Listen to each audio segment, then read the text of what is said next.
Ma'am நம்ம மேலேயே நமக்கு ஒரு செல்ஃப் டவுட் வரும் இல்லையா? அந்த டைம்ல நம்ம என்ன பண்ணணும்? ஃபர்ஸ்ட் இந்த செல்ஃப் டவுட் எங்கேருந்து ஆரம்பிக்குது அப்படின்னா, ஸ்கூல்லேருந்தே ஆரம்பிக்குது. நம்ம வீட்லேருந்தே ஆரம்பிக்குது. ஸோ அது நம்மகிட்ட நம்மளா கண்டுபிடிச்சுக்கிட்ட ஒரு விஷயமானா கிடையாது. ஆ. சின்ன வயசுலேருந்தே அது இருக்கும். யாராவது ஒருத்தர் சொல்லியிருப்பாங்க. ஏதோ ஒரு விஷயம் நம்மள குத்தமா சொல்லியிருப்பாங்க. அது நம்ம மனசுல இருந்திருக்கும்.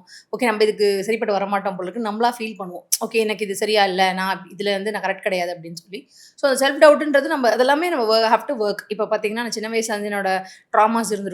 சின்ன வயசுல ஆமா. நெறைய விஷயங்கள் என்ன வந்து டவுட்ஸ் தட் மீன்ஸ் என்ன வந்து குத்தம் சொல்லியிருப்பாங்க. நான் அதெல்லாம் பிலீவ் பண்ணியிருப்பேன். ஏன்னா அந்த ஏஜ்ல வந்து எனக்கு மெச்சூரிட்டி இருந்திருக்காது.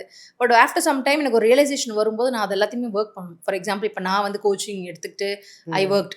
ஓகே எனக்கு இதெல்லாம் மைண்ட் செட்லாம் நான் மாத்தணும். தேவையில்லாத ம். விஷயங்கள்லாம் பிலீஃப்ஸ் எல்லாம் நான் எடுத்துறணும் அப்படின்னு சொல்லி நான் நெறைய விஷயங்கள் நான் வொர்க் பண்ண மாரி ஒரு இண்டிவிஜுவலா நம்ம லைஃப் பெட்டரா, பீஸ்ஃபுல்லா இருக்கணும் அப்படின்னா, பிகாஸ் நம்மளும் ஒரு மிஷின் மாரி தான். ஆமா. நம்ம வந்து நெறைய லோட் பண்ணிக்கிட்டே இருக்கோம். அது நம்ம தேவையில்லாத விஷயங்கள நம்ம வந்து அன்லோட் பண்ண வேண்டியது ரொம்ப முக்கியமான ஒரு விஷயம். ஸோ அது நீங்க அந்த அவேர்னஸ் எடுத்து அது பண்ணீங்கன்னா பெட்டர். நான் சொல்றது ரொம்ப மனசுலயே போட்டு நெறைய விஷயங்கள வச்சுக்காம, அண்ட் ஆமா. Then if you feel like you have to take a break எடுத்துக்கிறது.